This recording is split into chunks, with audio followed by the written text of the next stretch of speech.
All right, Charlotte, great to see you. Thanks for agreeing to do this. I really appreciate it. I was thinking about it the other day. I was thinking how to introduce you, and it was like, we used to be colleagues, and I was thinking it was probably about roughly 4,000 years ago. So, That was a while ago. so it was a wee while ago. So there's quite a bit happened since then. Obviously, you've written a really cool book, which we'll talk about. But before we get into it, why don't you just give us a quick origin story? So we did used to work together. Memory fades on some things unless you put your mind to exactly when and where, but it was in the TVNZ. Well, I was at TVNZ in Wellington originally. You were at TVNZ in Auckland. I came to work at TVNZ in Auckland after I had been travelling, and I reported a lot on the America's Cup, and you were deeply involved in the America's Cup. Yeah, me and Jane. And then, that's right. And then after that, I went up to Hong Kong, and you stayed on at TVNZ, and we probably had more limited contact after that, but we were both within the same organisation, on the same email chains, that sort of thing. Yeah. So since I've caught up with you, you've written like a really, really, really cool book.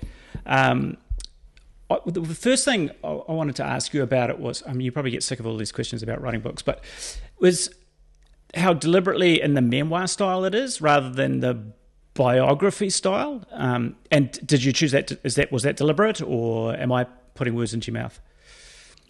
Well, first of all, thank you. That's really nice of you to say. It took me 3 years to write, so I did put a lot of time and effort into it. I think I tried to write it in the memoir style.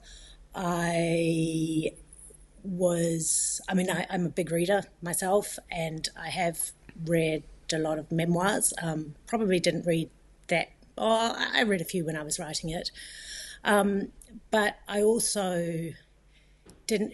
What did you say? The memoir style compared to what journalists? So sort of a biography style. It is an autobiography, but it's not a timeline necessarily. It's more interwoven around a period and events and yourself around that period. That's right. Like it covers a 30-year span, so that's quite a chunk. But it's still 30 years. I'm now 53 years old, so it is just my adulthood. And I deliberately did that. I deliberately wrote a book about being a journalist. And it starts in 1995, which was the year I studied journalism. And my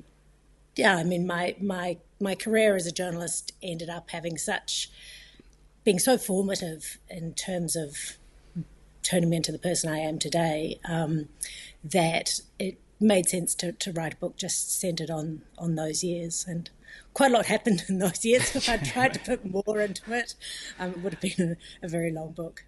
Absolutely. I guess what I mean by it is that it's a very personal book. It's you're quite vulnerable in the book, in the telling of the story, and that I think that takes quite a bit of courage. How do you view that? There's a lot in there that I'm uncomfortable with. There's a lot in there that I don't talk about even with good friends, and Yep. That's been a comment that a lot of friends have made, particularly newer friends in my life. Like I live in Sydney now, and I've lived Yep. in a lot of different places. So there are a lot of friends in Sydney who are starting to read it and go, gosh, I never, they didn't even know about this accident that was such a big part of my life, or I might have mentioned it fleetingly. But even close friends, there's a lot in there that I hadn't talked about. Some of the experience I'd shared with some particular people who were around me at that time in my life, Yep. Such as the Beijing experiences that are in there. Like really only the friends that were living there that were the closest to me knew about some of the experiences. And look, the reason I included so much that was personal, I guess I made a sacrifice because that wasn't my comfort zone. I didn't really want to talk about myself. I didn't know how much of myself I would put into it when I started writing. In fact, I didn't really know what I was going to write each day. And I mean, journalists spend, as you know, we spend so much time relying on other people to tell us their stories. And I figured that that if I was going to try and tell a story about my work, that the personal was so much a part of that always as well. So I was kind of incumbent on me to put it in. Yeah, there's no spoiler alert here, but the book, starts pretty closely with a pretty significant event in your life, which was an accident. And I even think back to that time, and I don't mean any disrespect here, but it was kind of like, oh, Charlotte fell off a cliff. It was like, what do you mean Charlotte fell off a cliff? And it was kind of like, oh, and she's going to be okay. And it was kind of like, oh, okay. So the accident and the person you became after, what's the difference between before and after? Do you think, I'm sure it changed your view on the world and how you act and things like that.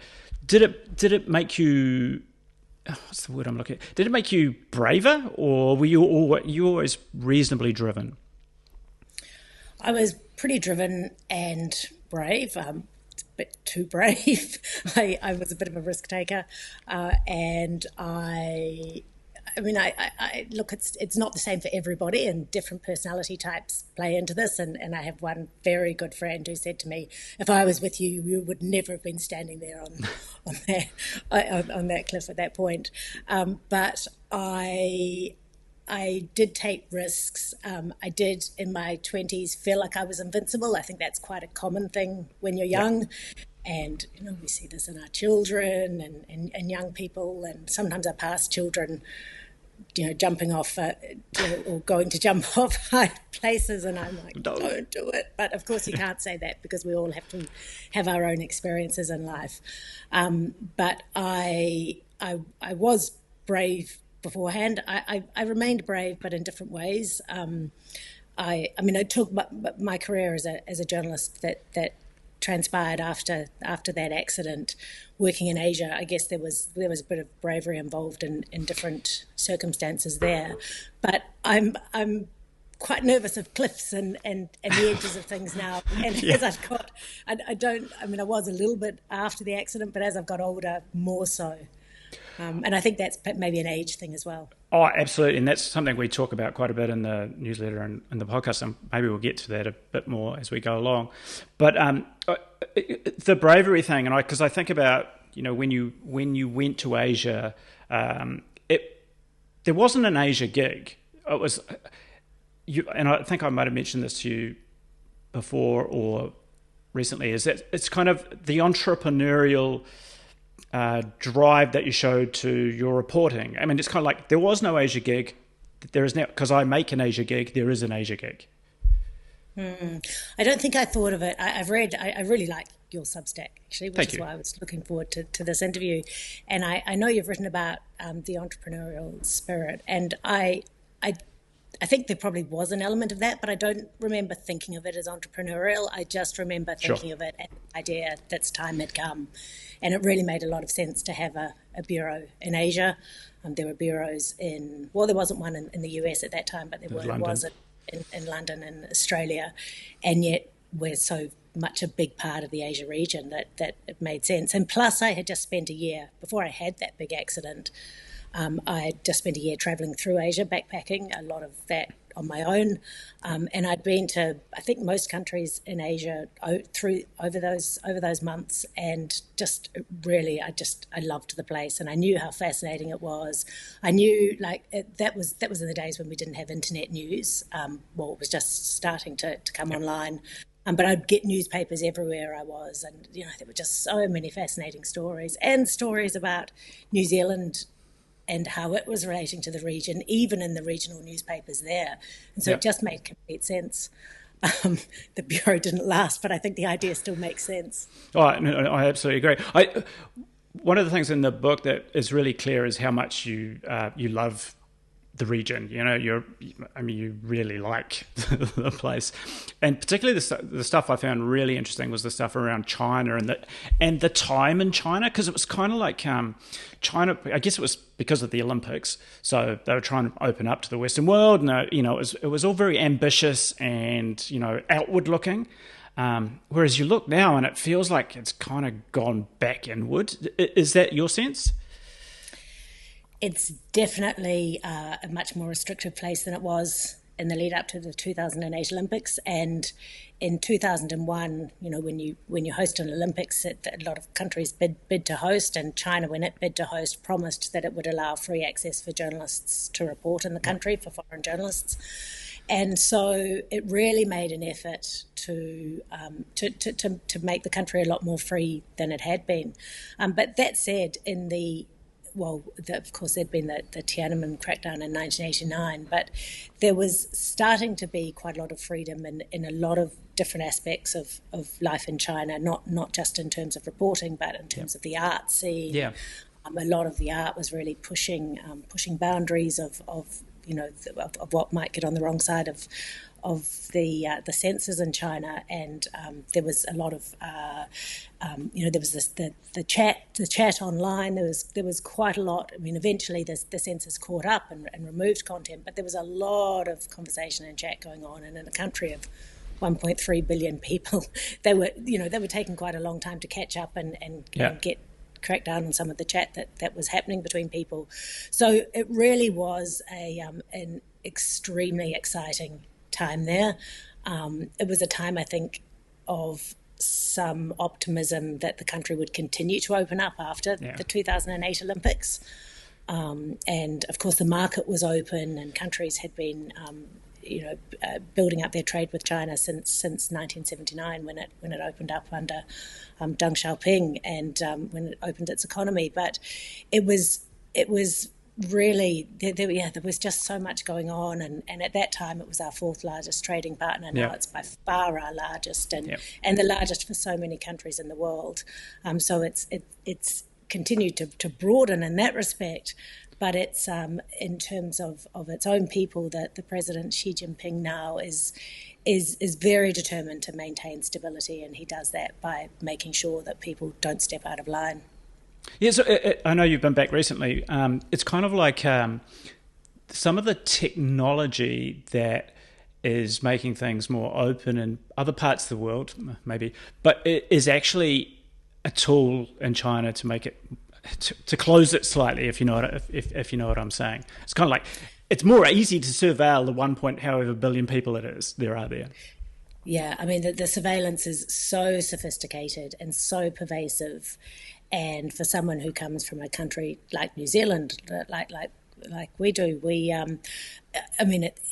it's quite intrusive, and I mean even like it was hard to show this in a video, but I tried to film driving through the streets of some of the cities for, I don't know, maybe you're driving for 4 minutes and you're literally every 10 seconds snapped. And it's like you've been caught on a speed camera. It's that same sort of blinding flash if you're caught on a speed camera in New Zealand, and that's just normal, and people just get used to it. And you ask locals about it and they sort of shrug, and I mean, there's nothing they can do about it, and they don't necessarily like it. They don't necessarily say they don't like it, but they just consider it a fact of life. And the technology is, I mean, China's doing some incredible things with technology, as we know. Yeah. And also in the surveillance too, and facial recognition. Like you can get on trains and you don't need to show your tickets or any ID and on some of the trains, because they know who you are from mapping your face the moment you step into the train station or step through the barrier. It's interesting because one of the things when I was reading the book, I was thinking about, like, for example, I can't remember her name, but the mother of somebody that died at Tiananmen Square. Ding Zilin, yes. Right. And her son, Jian. Yeah, and I was kind of like, she was out there saying what she's saying, you know, trying to get the government to recognise what happened. And I kept thinking when I was reading, it was like, that's really, really brave. But I also kept thinking, why don't they stop her? Which, I mean, I guess then maybe it's easier to, I don't know. Is it easier now or? No, it's a good point. I mean, I know why they didn't stop her that particular year, and she said it in the story publicity. When I interviewed her. Well, it was publicity, but it was also because China had said that it was going to be open and it had made this pledge internationally. Then that was an area that they decided that they would allow the international media to interview her. So several journalists interviewed her at that time. Right. But again, it wasn't easy. Like they let us through. They knew exactly who we were. They there was big security at the gate, and we got a real grilling and things. But our story went to air without anybody checking it. And I suppose they knew to some extent, the authorities knew to some extent what she would say. Yeah. But other years she hasn't been allowed to speak to the media. And there are a cluster of mothers within that Tiananmen Mother group. Tiananmen Mothers group has had hundreds of parent members, less and less now because they've died, but Ding Zilin is still alive. But she has been under surveillance her entire life, and she turns 90 this year. Wow.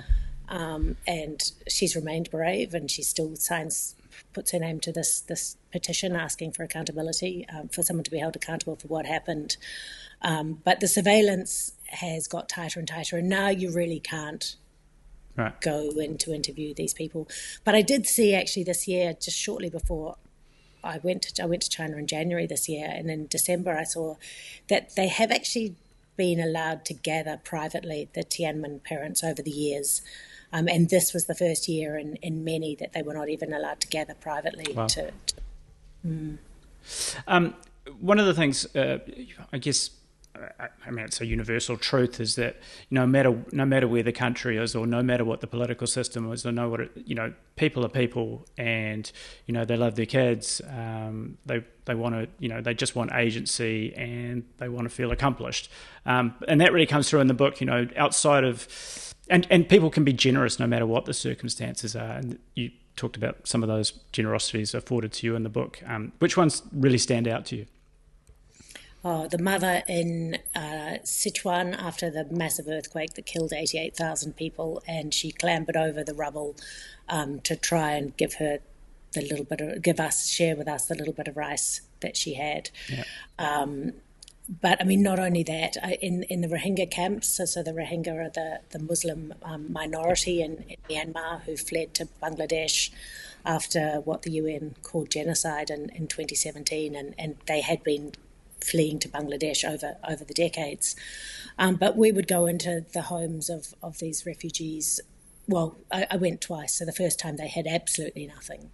But then the second time when we went back after a year, and the homes are just these shacks that, you could, it's a cyclone prone place, and you could blow them over with your breath almost. I mean, they were flimsy structures, but they were homes to 7-8 people, each little shelter. And even in there, they would try and give us like a Coca-Cola or an orange juice or something that they just had for if someone, maybe they had been expecting us, because they would never normally have that. They had nothing, gone out of their way. Food rations were so meagre, but yeah, so the generosity. I mean, sometimes you find that people who have the least to give are the most generous, and I think we find that in our own environments as well often. Yeah, absolutely, for sure. When I was thinking about speaking to you, one of the things I kept coming to mind was the way the media has changed, and there's lots of good things. Well, I talk about a lot of good things that have happened in media, with the rise of independent media, people able to do things themselves and whatnot. But what independent media is, it's really hard for independent media to do, is cover big stories like that, or go to places, or, I mean, I guess the current situation with the war in the Middle East is an example. Independent media can talk to each other, talk to people, but having people on the ground, boots on the ground, for want of a better term, is expensive and really hard. And I kind of feel that's kind of lacking in some of the, particularly regional media, like say New Zealand Europe's got people on the ground, America's got people on the ground. Do you get that same sense? Yeah, I mean, I think that the proliferation and democratization of the media is a really great thing. And I think you have some fascinating writing and great thoughts, people sharing really interesting thinking, and whatever your area of interest is, you can find out some really interesting writing, and really good journalism and good analysis. But it is harder to get to the people who are being affected. often by these stories. And I mean, that even happens within, if you wanted to go and cover a story in Nelson, for example, I mean, that costs money as well.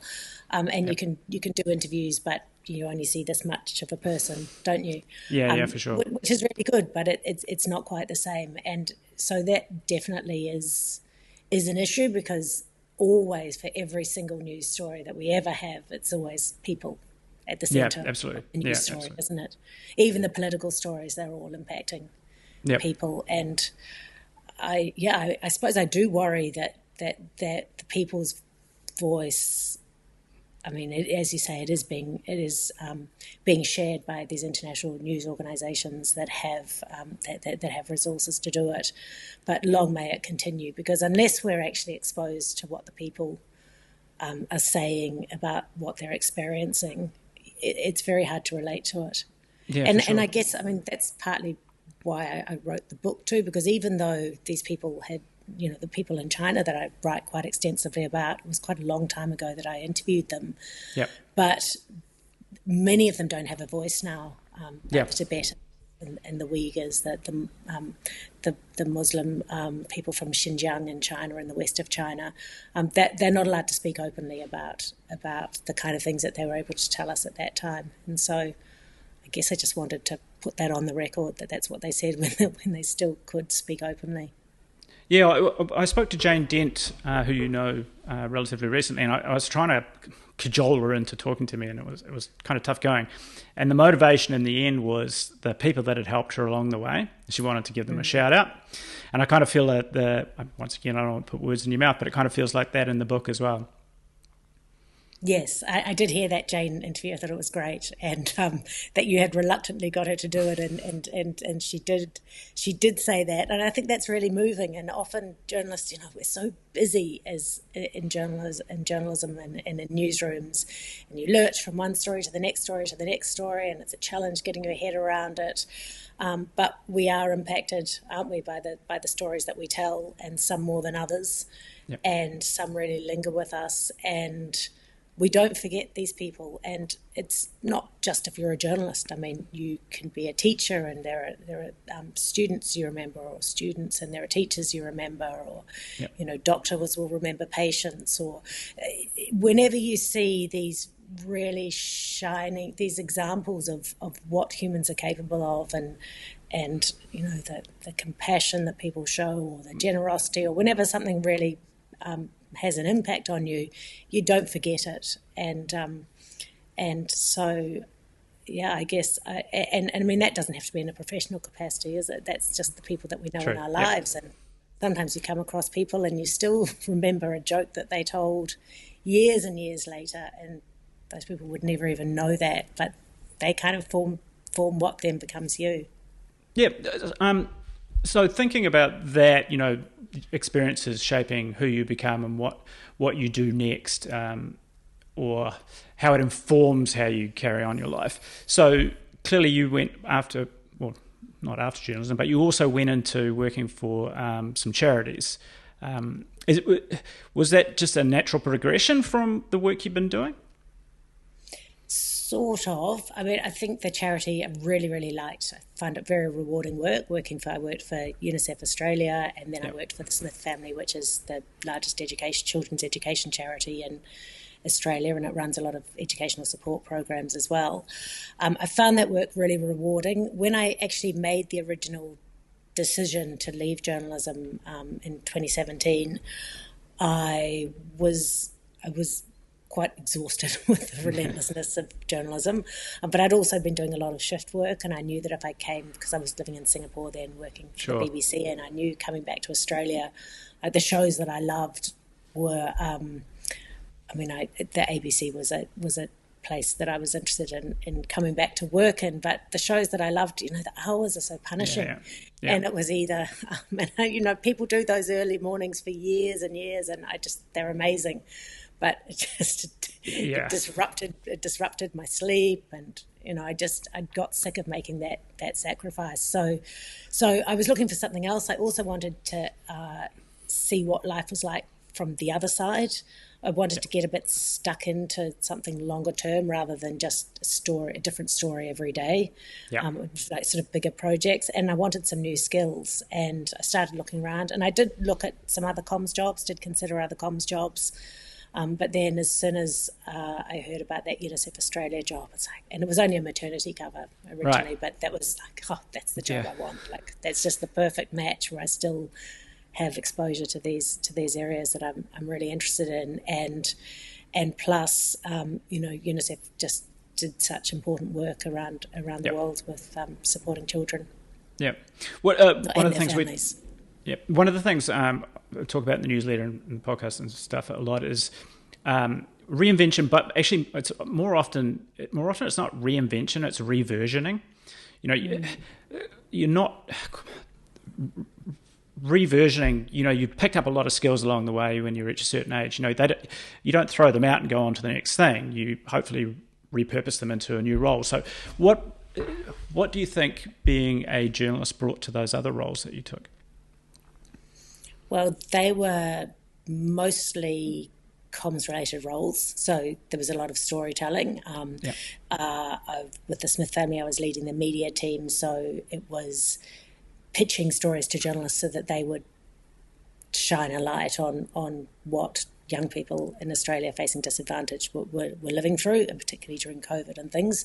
So it was very helpful knowing the angle that a journalist would be looking for, and that came relatively naturally because I'd done it for quite a long time. But journalism, again, it's about people, isn't it? And it's about that rapport that you have, that you're able to build with people, and just getting out there and talking to different people, and a curiosity for finding out about what's happening in their lives, what they're going through, how they're coping with it. I think that was helpful. And I mean, I think journalism sets you up for many. Journalists have gone on to so many different things, but thank goodness enough have stayed in journalism.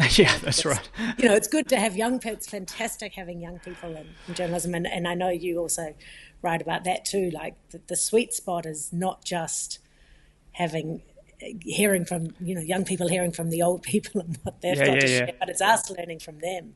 I really like the phrase, I can't even remember where I picked it up, was young minds, old heads. It's kind of like combined is really good, but separated can be a bit random. You said at the start, and I kind of sensed that from you way back when, that you were quite a brave person anyway. Did you feel any sense of insecurity going into newer roles? Yes, of course. Always. And I mean, I've pushed myself beyond that level of comfort my whole life. And that's been really hard. Every step, I mean, and it's still hard. And God knows how nervous I was writing a book. I mean, I wasn't nervous every day I sat down because I was hiding away in a room. But it's a very nerve-wracking thing putting it all, and not only nerve-wracking, but you wonder, like, why have I done this? I don't even like talking about any of this. And I still can't really give you a good answer to that. Except it was really to talk about these other stories. But and I think that really comes through. I don't think that you shouldn't question yourself on that. It really does come through. But yes, I mean, I found everything hard, all those things really hard. And at the BBC, I was working in the business team, and I'd do live crosses. I mean, I did a lot of producing, but I did some reporting as well, and I do live crosses for the Asia Business Report. And I mean, that was hard. And then, the political stories are hard, getting your head around it, and always you have to do it as a journalist on a daily basis to such tight deadlines. So that's really hard. Live reporting is really hard, and that terrified me. And even talking about the book has been something that I was thinking, how am I going to do that? But actually, surprisingly, I don't know if it's a middle-aged thing or what, a midlife thing. It hasn't been as hard as I expected when I did the very first interview about the book. You mentioned right at the beginning about how, and I think it was, I can't remember exactly what you said, but it was a bit like things get harder as you get older, or you become more afraid. And I think it's a really important fact. You know, if you don't, I talk about this thing, elasticity. You need to remain elastic or you become brittle, yeah? And what seems to happen as you get older is you stop being elastic because you stop trying new things and stop doing new things, and you become brittle, yeah? So when something comes along, you break instead of stretch. But I think maybe, you know, the fact that you've done so many hard things as you've gone along kind of has set you up well with the book piece, I reckon. Yeah, and I have always had I think I've always had an open mindset, and that's something that children at school get told, the importance of having an open, not a closed mindset. And over the years, the people I've loved working closely with the most are people with that open, yes, can do attitude. And I find it really hard working with people who put up barriers. And, you know, it's part of that elasticity, isn't it? And really, you know, like the world is so complicated. So I also, you know, there's so many grey areas. I find it hard to have very firm views about things like politics, religion. Yeah. You know, the world is so complex. But yeah, in terms of what did you say? Not reinvention, but reversioning. Yeah. Reversioning. Having that elastic mindset's crucial, and being flexible and just like remaining flexible right up until, you know, till you can't anymore. 50s, 60s, 70s, 80s. I mean, yeah, maybe not physically, but well, as physically as much as possible. But certainly, like the mental elasticity of the brain, and the brain is just such an amazing thing, isn't it? And you know, you use it or you lose it, and yeah, for sure. Keep on practicing being flexible. Yeah, I back to the book just quickly. Is I think. I think there's not a book in New Zealand at the moment that is not referenced to Paula Morris somehow. It feels like everybody that's involved in books has gone past her at some stage. So tell me a bit about the process around actually bringing it to life. So I started writing without having a publisher. There was one publisher that I'd sort of vaguely talked to, who was non-committal. Once I started writing, I just wanted to keep on writing. I sort of felt this urge to keep on writing. But I was, again, to your point about, you know, pushing yourself, I was really doubtful about writing a book, and I wanted to explore how to do it as best I could, and started with a six Tuesday evenings. I was living in New Zealand at that time. It was during COVID, or the end of COVID, and going along to that only reinforced how much I didn't know. Like I'd forgotten from English, and I can't remember if we learnt this in English at school. I loved English at school, but I sort of said it to my children, who are now teenagers. Then they were sort of 10 and 12, and they were like, oh yeah, the hero's journey. So they know all that. They're taught all that at school now. Yeah. But I'd completely forgotten about that sort of thing, and the show Don't Tell, and I was sort of struggling to even get my head around it. And so really those writing courses were super helpful. I started doing the 1 over 6 Tuesday evenings, and then it wasn't enough. I needed more help. And I needed more help. And I looked around, because I also, you know, I like getting things done fast, and you can't get a book done fast. No. But I want not a good book anyway. Well, no, I suppose people do sort of. Oh no, I mean, some people turn good books out fast, but certainly I couldn't. And then someone. Well, I always knew. I had known of this Masters of Creative Writing that Paula Morris does at Auckland University, but you have to do that in person, and I was not even in a position to apply because I lived in Sydney, and then I thought, oh, should I do a Sydney course? But actually, I knew that the book I wanted to write was really. I had New Zealand readers in mind first. I mean, I hope finds readers in Australia too, and half my career has been in Australia. But but I really, I knew it had that New Zealand lens was important. And so, yes, I emailed Paula, and you never know when you email people, you don't know if they're going to write back. And she did write back, and she said, well, how about you do this 4 genres course, which was a stage 2 creative writing paper in 4 genres at Auckland Uni. But she was actually away. She was in Asia. She's has got I've not met Paula face to face, but I understand she's got quite a deep love of Asia as well. Right. And so she did some online lessons for us, but she also had designed the course, and she had some really great teachers back here, Selena Tusitala-Marsh and Ruby Porter, who took the course in person. So right. yes, I learned from them too, and then just kind of experimented, and then kept reading. And look, there's so many resources. I mean, as you know, there's so many resources we can get now online, aren't there? Like, you can bring the world to you. And I listened to, I paid for a year's subscription to Masterclass, and I listened to Margaret Atwood's writing courses, and Salman Rushdie and Amy Tan. So it was like 3 people that they were all quite different, and they were like 10 lessons at maybe 40 minutes each, and they were really good as well. So you can do it without spending a lot of money. Absolutely, we're kind of in that time where the thing is, I guess, if it was just knowledge though that was holding you back, we'd all have a 6-pack, be driving sports cars and whatnot, because there's plenty of knowledge. Knowledge isn't the problem; it's the execution. Ultimately, is actually, in your case, sitting down and writing a book and getting it done. I noticed at the end, when I think I was reading your bio at the end, it said, this is Charlotte Glennie's first book. It kind of left a question, are you going to be writing another one? Oh, the publisher wrote that. Well, I don't know. I mean, I think there's a well, you might have gathered from the book that I'm slightly superstitious, and I believe that there's a superstition. There's a superstition among writers. Well, I think that it's often it's accepted that they will write another book, but they never say what it's going to be. So right, all right, that's fair enough.